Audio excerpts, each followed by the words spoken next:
Hey everybody, how's it going? I almost had a disaster here, but I think it turned out good. I was I did a backup yesterday,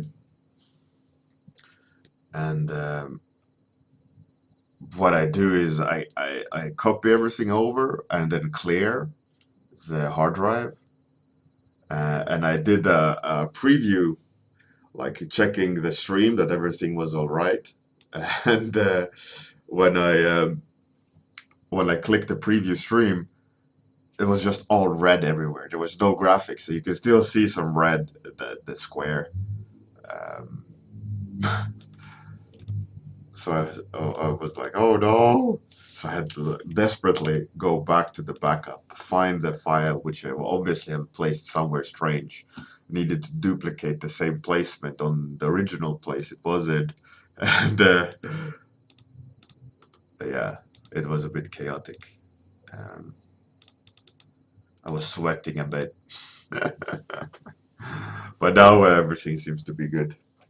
Um, yeah, that's what you get for being organized and properly backing up everything. You pay for it in blood. Not really blood, but you get the idea.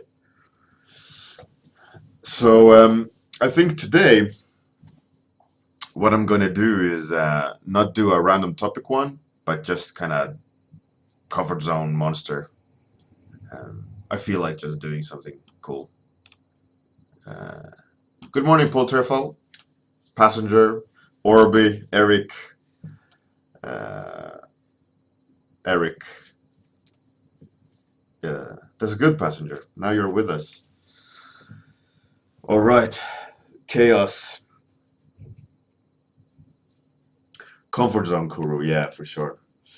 I think with the stress that I felt this morning by being surprised with um, nothing working on the stream, I think I need some breathing. So let's start the stream. Captain Jetlag, yeah, that's a good thing, I think, that I'm not having to endure that. So let's see. Just some comfort zone monster. All right. I was thinking of a monster with an elongated neck just now when I was distracted by a text message. Um, and what I want to do is mix machinery with flesh. I love that combo. I think that combo gives a really cool contrast in material. I think it's really tasty. Um, by the way, a friend of mine, Brian Bengtson, I think his name is. Sorry if I ruined your name. Let me check what his name was. Brendan Bengtson. Passenger. I can see it clearly. I can see it clearly well. I can do a rough outline. Like the neck is like this, body like that, some monster head like there, and I wanted to have like smaller arms coming out like this, and then somehow it coming out of a hole. That's the image I have in my mind. And like if I would paint it, there would be dust coming in from the left. It would be drooling a bit, quite a lot to be fair, in my mind, and the metal would be sweaty. You know, like um,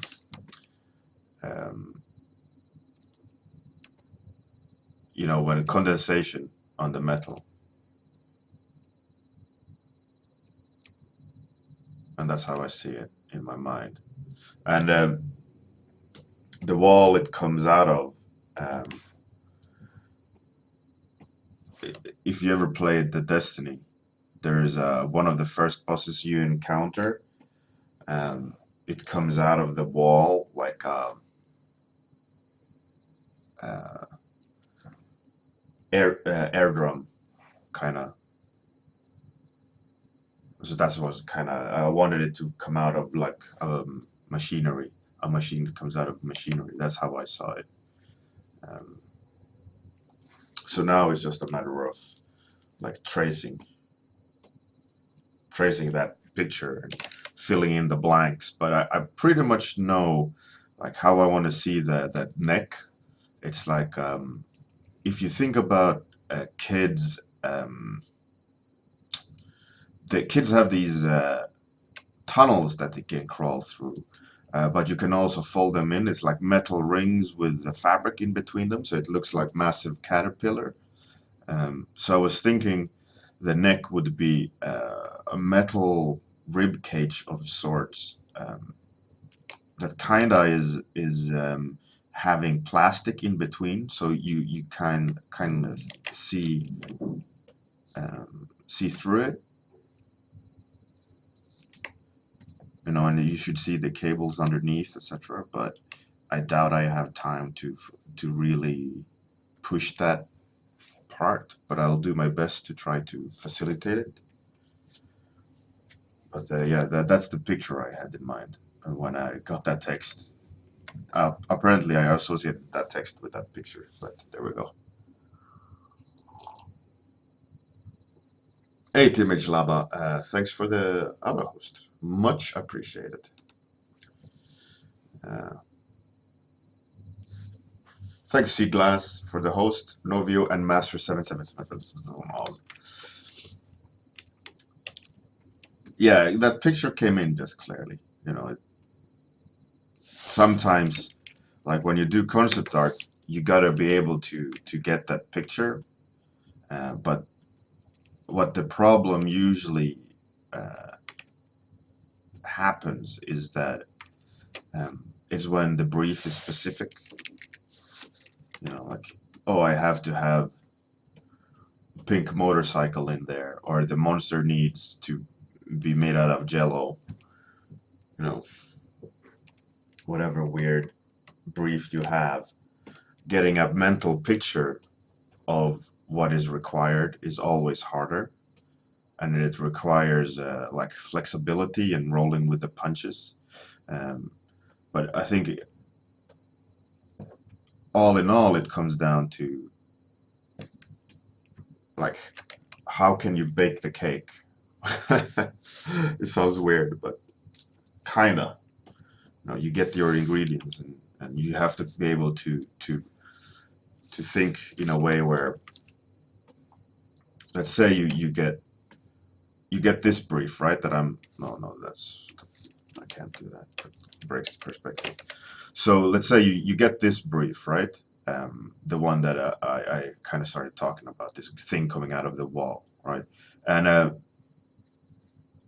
it has to have a long neck, and it has to be see-through. And then that's all, let's say that's all you get, right? And it has to come out of the wall because it's a selling point of the idea or whatever. They want that animation. So it's up to you to take those things and add other recipe parts of the recipe that makes your design decisions you, right? And that's one thing I really love about concept art, is that you get this task to have to come up with some cool idea, and the challenge lies in like, how can you facilitate them, you know, make them happy, but at the same time make you happy with some cool design work. And I find that is the hardest part, you know, like, how can you design something that they will like, and that you will like, and that people watching will like.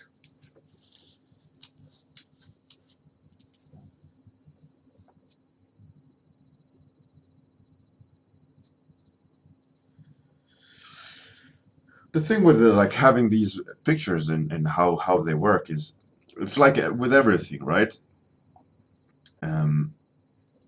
With dreams, etc. If like this picture that I had in my mind, for me it was clear, right? I didn't need to guess, really. I got it, and I knew kind of the pieces of the puzzle and all these details that I'm adding now, you can easily stray away from that mental picture, right? Because I'm seeing new things, I'm being influenced by new things. And one easy way to do is to practice like these mental images is do that doodle that I did to show Passenger what I had in mind. And you can, you know, go back to it and look at it. And that's, in theory, that's why you need a sketchbook as well, right? So you sketch out loads of ideas, you have them next to you, you do studies of your own imagination, and as you're looking at the sketches next to the uh, work you're about to start, you can see like, oh yeah, I need this thing like in there somewhere, because you remember like you had this idea and that's a good idea, let's use it. But then you start venturing further away from that, and you're trying to grasp more what's in your mind and what's your like initial idea. And it's so easy to lose the track of that. And one great way is if you think of it like a mind map, right? The what am I doing? That face is not at all what I wanted. One thing is that mind map idea. You know, you have the core idea, um, and from each, you know, you have the core idea at the center, and each idea you have, you try to link to the central idea, and then each part that you link to the central idea, you can attach smaller things that influence that node, and then the node attaches to the main idea. And a really good way of trying to handle that mental image is to practice the initial idea, right? And try to figure out, okay, how can I get a picture of what I have to draw now? But I'm quite sure that with, you know, like if I would say a fast car, all of you will get a picture in your head about what is a fast car. But for me, I saw a specific car in a specific color in a specific day, uh, you know, doing a specific thing. The picture I got was a side view tilted camera, low down on the asphalt, like with a like Swiss or Austrian Alps in the background, with this kind of Italian swirly roads, and it kind of taking a corner, and it's just like after rain, and it's like a Ferrari, this fat butt Ferrari that almost looks like a Corvette, but it isn't.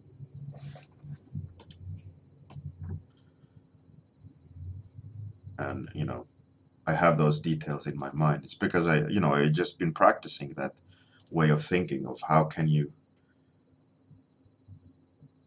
what ideas do I have? It's the same like recollecting a dream. Like you can practice remembering dreams, right? And the more you practice them, the more aware you are about your dreams when you wake up, the easier it is to to practice that aspect.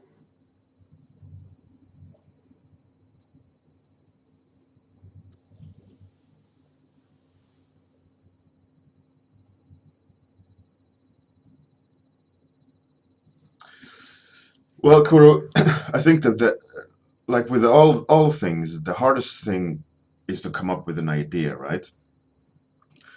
The idea of a monster coming out of the wall with like translucent neck, um, that is the hard part, right? Then whatever that looks like, it's almost secondary. You know, it doesn't really matter what it looks like. Like I could have done a lot of design decisions on the way here that would completely change the look and feel of the design. And all these decisions that I'm making of how it should look, you know, they are my uh, preferences, right? How I like to draw it. I mean, if I'm quite sure that you would do it completely differently, um, if you would be tasked to draw a monster coming out of the wall.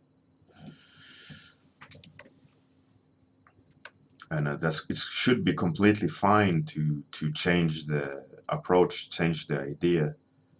Uh, I don't see anything wrong with it as long as the idea isn't lessened, right? It's still, this idea is still strong.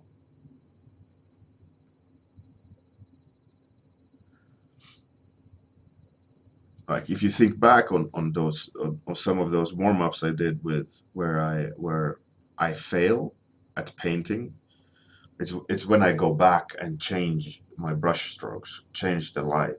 It's because I changed the initial idea, I changed the shapes because it doesn't match like what I had in my mind, and then I start doubting um, what I'm doing, and and the decisions I've made, and like, could I change it for the better? Am I not happy with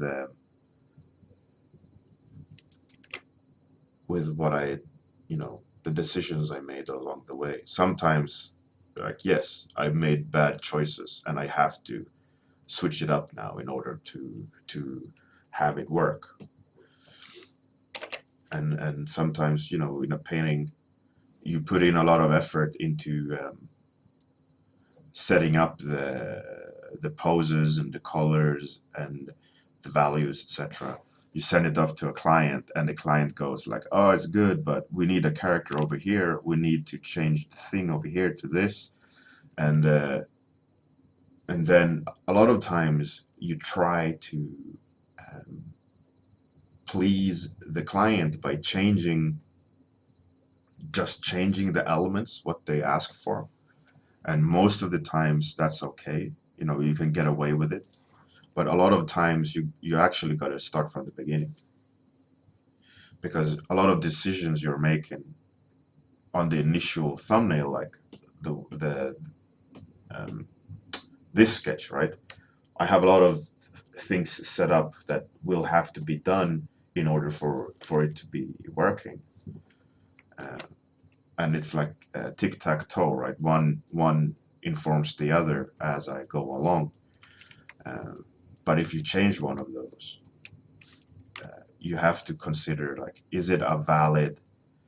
um, is it a valid change? Does it still sit within like the parameters of my initial idea? And sometimes, sadly, you have to just bite the bullet and start again.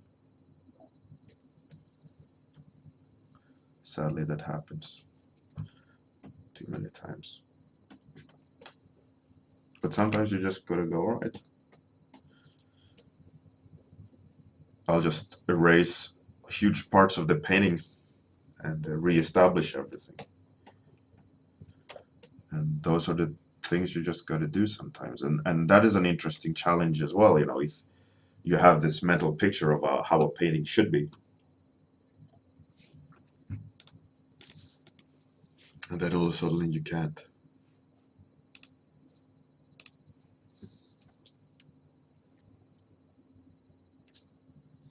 Hey, Pie Master, good morning. Sorry, I was in ramble mode. I didn't see you connect there. Very nice to have you.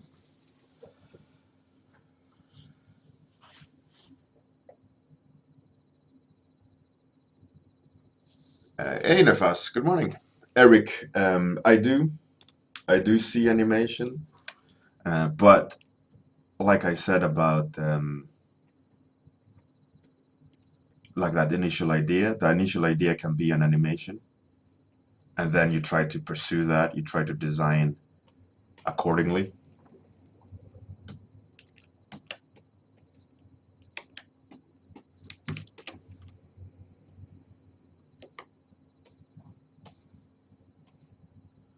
So that it makes sense. um,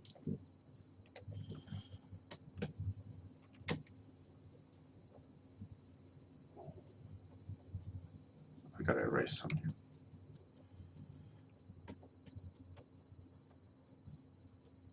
Sorry, I can't continue that thought yet. I need to erase some parts here. Or so animation, yeah. Well, definitely, I think that's completely doable, and sometimes that is like the starting point of a picture in my head. It could be like how the neck moves, or a motion, or a reload animation, and then then I take the reload animation and kind of think like, how can I make that into a concept? Which parts do I need to do in order to facilitate that motion?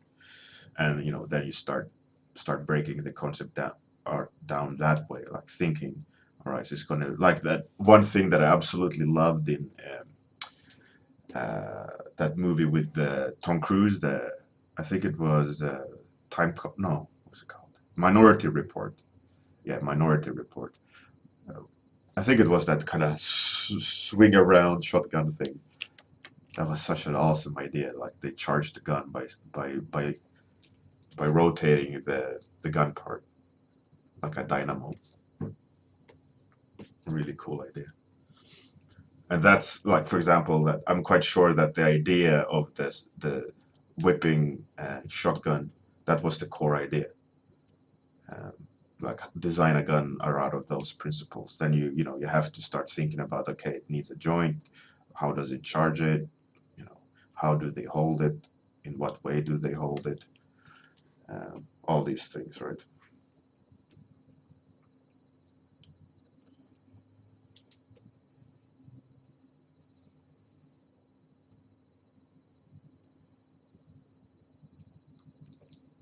And the initial idea wouldn't be, if you say do a shotgun, your first picture would naturally not be, oh, it needs to be spun around to be able to recharge it. That's a conscious decision about the cool idea, right? Like, most likely they've seen Terminator 2 and how he reloads the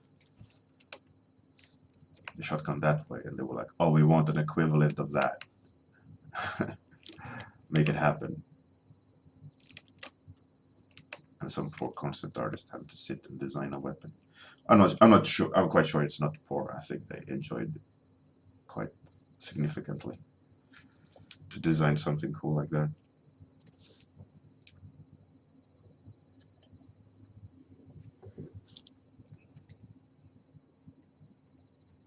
Like, yeah, like I started saying Brendan, was that his name? Uh, Brendan Bengtson. Yeah, he's a Twitch streamer as well. He hasn't done that for quite some time. He's been busy, etc. But he recently got a full-time job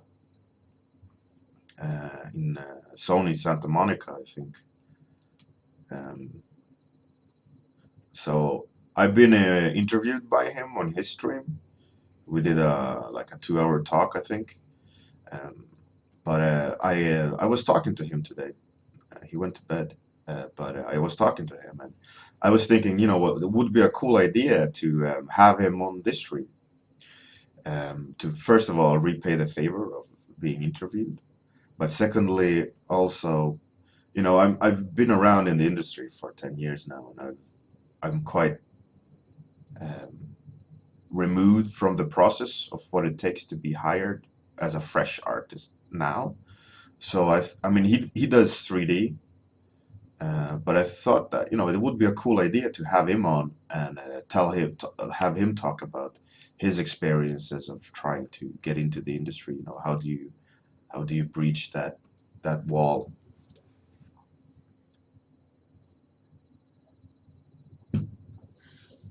Um, I do have it. Um, he also has a Discord, by the way.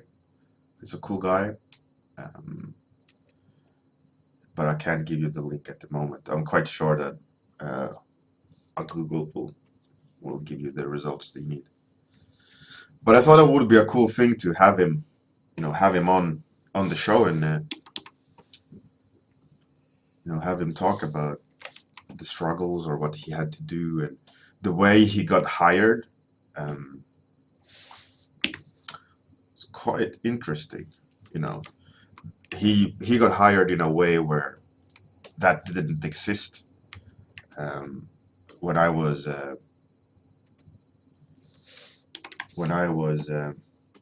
you know, he got hired in a way where that the process didn't exist when I was starting out. So I think that would be a really cool cool way for you guys to hear how what he had to go through. I think that would be nice. So I'm contemplating on doing it on an extra stream, or you know, just have him on in the morning and have him talk a bit, just for 30 minutes, just talking some. I think that would be cool. So that's the plan, at least. If and when, that part I haven't decided yet. But just to as a kind of heads up that I think that's in the plans, at least. Yeah, Brian and Isaiah Bankston. There we go.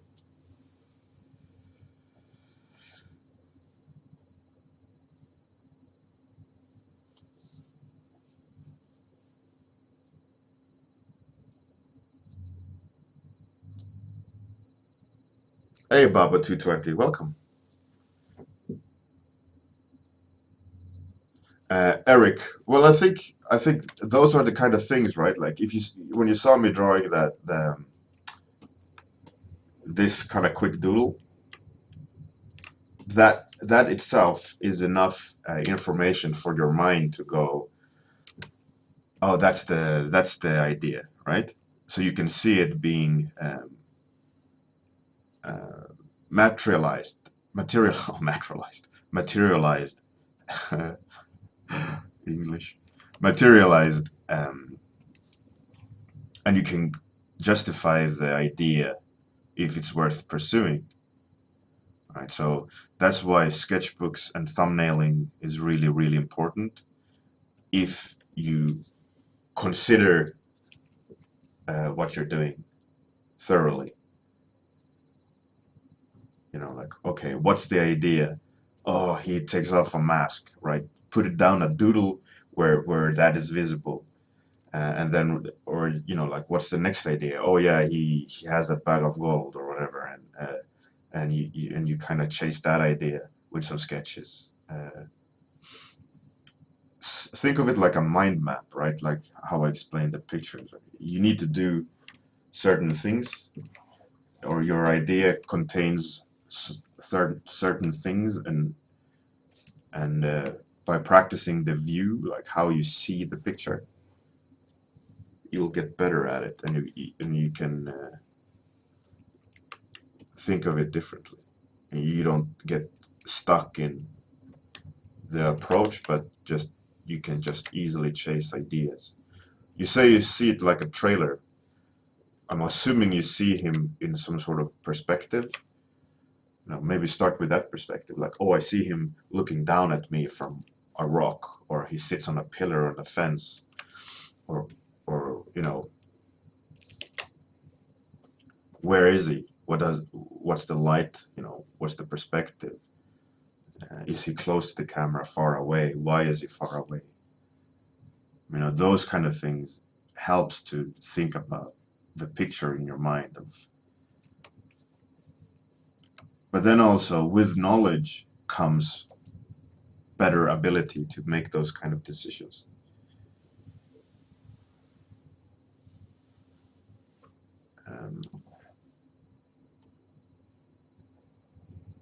Like how to set up camera shots, portrait, landscape, all these things.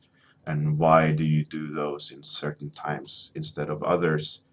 And all these things inform you subconsciously when you do have a picture of, okay, do a scary guy. Like, okay, what's the picture that popped into your head when you said a scary guy? Oh, it's, I tilted the camera. or he's leaning over you, so he dominates the entire frame and he's kind of backlit or whatever.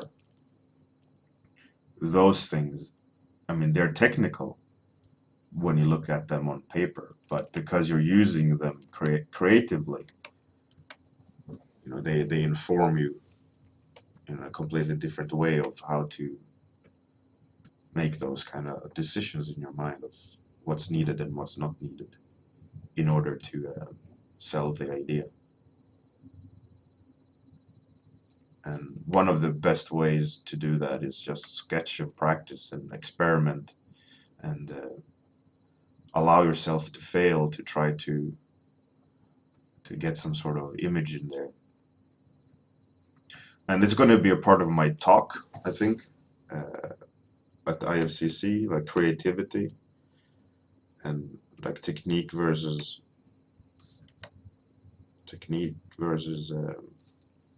inspiration.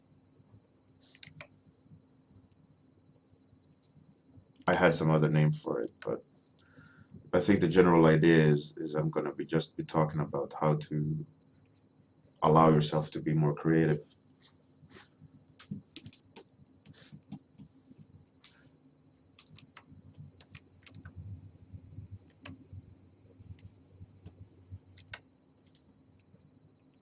And I think I'm going to go through some techniques that I've seen other people do through the years, and some of my own, and just trying to talk about that. I think that would be a cool thing to. I mean, I would like to listen to, I think, if I would be at a workshop, like how to be creative and trying to have technical practicing methods for it.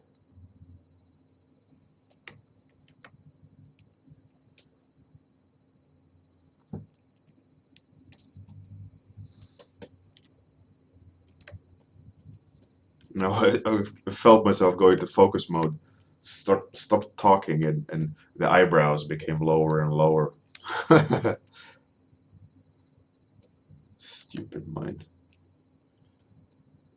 That gaze, I could feel the gaze. Just this staring, not thinking, not talking. Sometimes.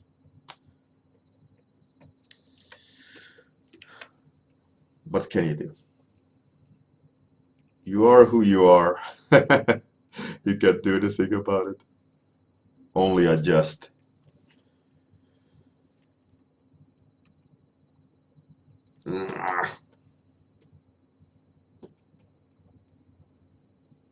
Kind of what I had in mind. I would have liked to have some more time to really draw out everything that was in there, but I think it's good enough.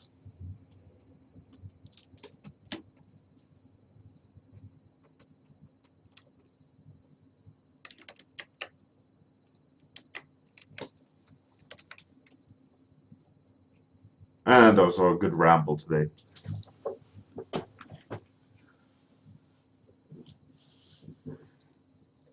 Hey, Morphia. Thank you.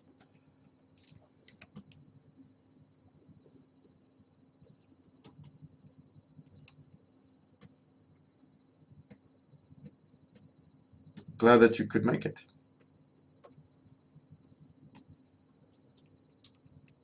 Let's put some smoke in here. Classic smoke, steam bubbles.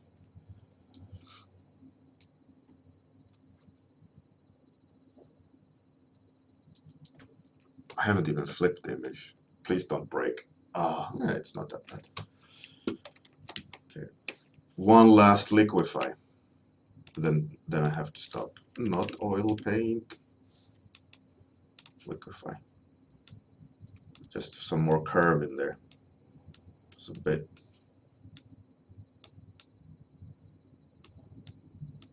Oh, I kind of like that protruded jaw.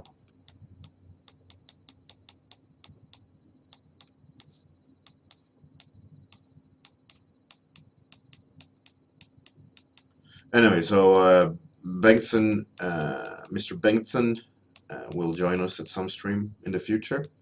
He said he'll join when he has settled a bit in his new job. So looking forward to that.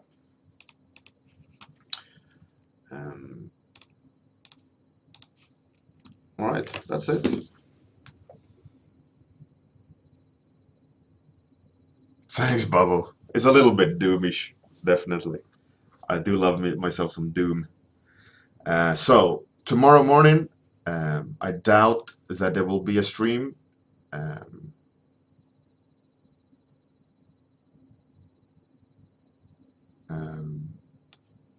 Might do one in the morning. I don't know, depending on when the whole Easter holiday thing is happening. But might come up tomorrow morning. If not, then I'll see you on at least Tuesday morning is when the studio is back in business. So that's the official first warm-up after the Easter. But I might stream on Monday morning, I don't know. We'll see, or tomorrow we'll see. But otherwise, have a fantastic Easter extended weekend. Whatever religion you're having, at least you're having day offs, ideally. Thanks everyone for coming, and thanks everyone for the kind words, and catch you on Discord. Discord link is underneath on the Twitch page. There's donation, all these bullshit if you want. It's not the must. Click follow if you haven't. All these things, you know, this standard YouTube bullshit. Subscribe, like, comment, blah, blah, blah. Anyways, bye everyone. See you later. Oh, outro.